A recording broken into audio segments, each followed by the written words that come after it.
tahu tak apa fungsi loceng ni? Loceng ni untuk kejut pelajar-pelajar yang tak bangun tidur lagi untuk kelas maths.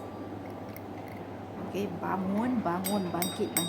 Okey, so hari ni kita akan sambung semula pelajaran kita yang minggu lepas berkenaan hukum indeks. Okey, minggu lepas kita dah sentuh 2 hukum indeks. So minggu ni kita akan sentuh hari ni kita akan sentuh lebih kurang 3 hukum indeks macam tu. Okey, jadi dengar betul-betul cara cikgu, apa yang cikgu ajar. Okey, fahamkan. Tak faham terus tanya. Okey, lepas tu cikgu akan bagi latihan. Jadi cuba buat latihan tersebut. Cikgu janji cikgu takkan bagi banyak, takkan bagi kerja yang menimbun, tapi kamu janji kamu kena buat dan siap. Okey? Bye. Okey, Assalamualaikum semua. Baik, untuk topik hari ini kita akan sambung tajuk hukum indeks. Hari ini kita akan tengok hukum indeks yang ketiga, iaitu yang melibatkan pendaraban. Okey, jadi sekiranya A kuasa M dalam kurungan dan di luar dia ada pula kuasa N. Okey, kurungan ini bermaksud darab. Jadi kamu kena darabkan dia punya indeks. Okey, M darab N, ya, M darab N, maka dia akan dapat Mn. Jadi sekiranya kamu jumpa hukum indeks A kuasa M kuasa N, maka jawapan dia akan jadi A kuasa Mn. Okey, contoh pertama. 3 kuasa 4 kurungan kuasa 2 bermaksud 3 kuasa 4 darab 2. Okey, 4 darab 2 dapat 3 kuasa 8. Biar 4 darab 2. 4 darab 2 dapat 8. Okey, contoh seterusnya. H kuasa 3 kuasa 10 bermaksud indeks dia kita akan darabkan, iaitu 3 darab 10 dapat 30. So jawapannya adalah H kuasa 30. Jangan lupa tuliskan dia punya asas sekali. Jangan kamu tulis indeks sahaja, salah. Okey, asas mesti tulis juga. Okey, kemudian seterusnya negatif Y kuasa 6 kuasa 3. Okey, jadi kita darabkan indeks dia 6 darab 3, kita akan dapat 18. So jawapan akhir dia adalah negatif Y kuasa 18, disebabkan dia merupakan nombor negatif seperti yang cikgu cakap dulu. Maka bila negatif kita kena letakkan kurungan dan di luar dia barulah kuasa. Okay, jawapan dia negatif Y kuasa 18. Okey, hukum indeks yang keempat, ya, juga yang melibatkan pendaraban. Okey, tengok ya. A kuasa M darab B kuasa N kurungan penuh dan di luar dia ada pula kuasa Q. Okey, macam mana cara kita nak selesaikan? Kita akan darabkan setiap indeks di dalam kurungan dengan indeks yang di luar kurungan. Jadi M darab Q dan juga N darab Q. So A salin semula asas dia. M darab Q dapat MQ. Okey, B kuasa dengan N darab Q dapat NQ. So jawapan dia A kuasa MQ darab B kuasa NQ. Juga boleh diberi dalam bentuk macam ni, ya. A kuasa M, B kuasa N tanpa tanda darab. Boleh juga, tapi jawapan dia tetap menghasilkan jawapan yang sama. Okey, iaitu A kuasa MQ, B kuasa NQ. Okey. Hukum indeks yang kelima yang melibatkan pembahagian, iaitu A kuasa M bahagi B kuasa N. Okey, kemudian kurungan penuh, di luarnya ada lagi kuasa Q. Okey, jadi sama saja kita darabkan setiap indeks dalam kurungan dengan indeks yang di luar kurungan. So yang ini A kuasa M darab Q akan dapat MQ. Okey, tanda bahagi ikut saja salin balik. Kemudian B N darab Q dia akan dapat B kuasa NQ. Okey, boleh juga ditulis bahagian dalam bentuk per. Okey, iaitu A kuasa M per B kuasa N kurungan panjang. Kemudian di luarnya ada kuasa Q. Sama juga. Okey. M kena darabkan dengan Q, maka kamu akan dapat A kuasa MQ.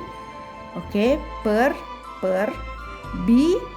Okey, N darab dengan Q, kamu akan dapat B kuasa NQ. Okey, kemudian kita tengok contoh.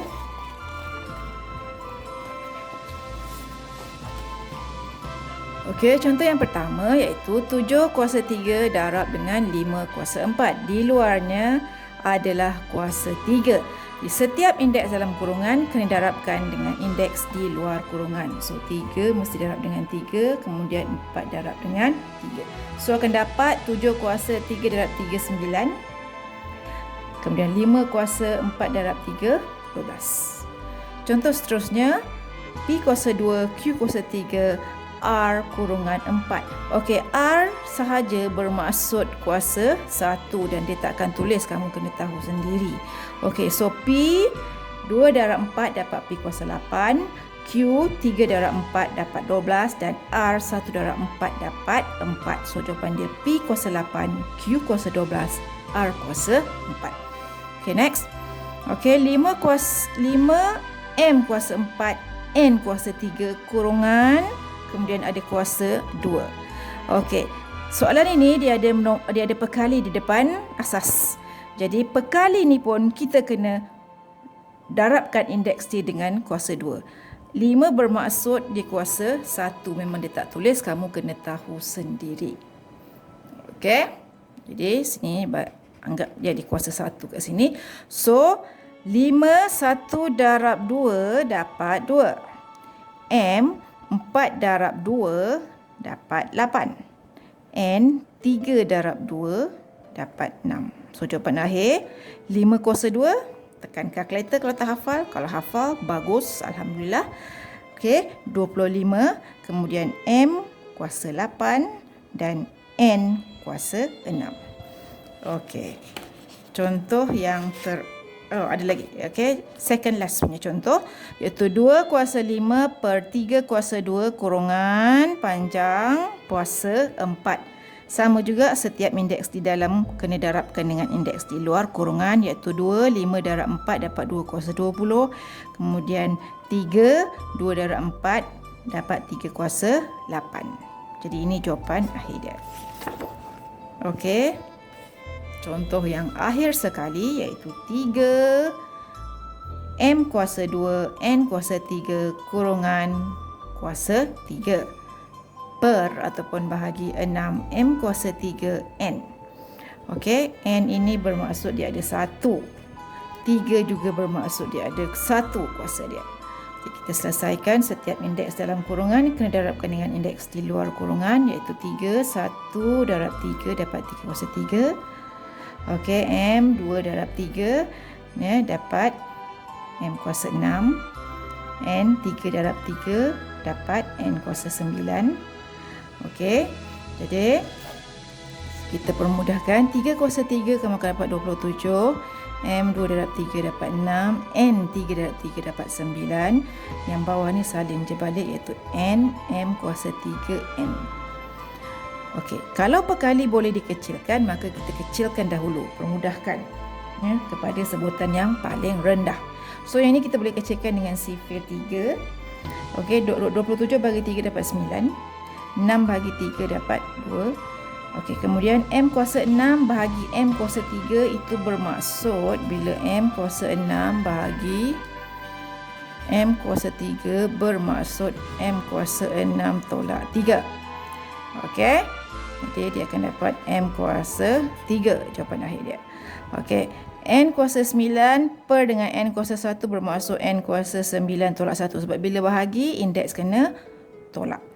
Okey, so jawapan akhir dia 9 per 2, tak boleh kecilkan dah.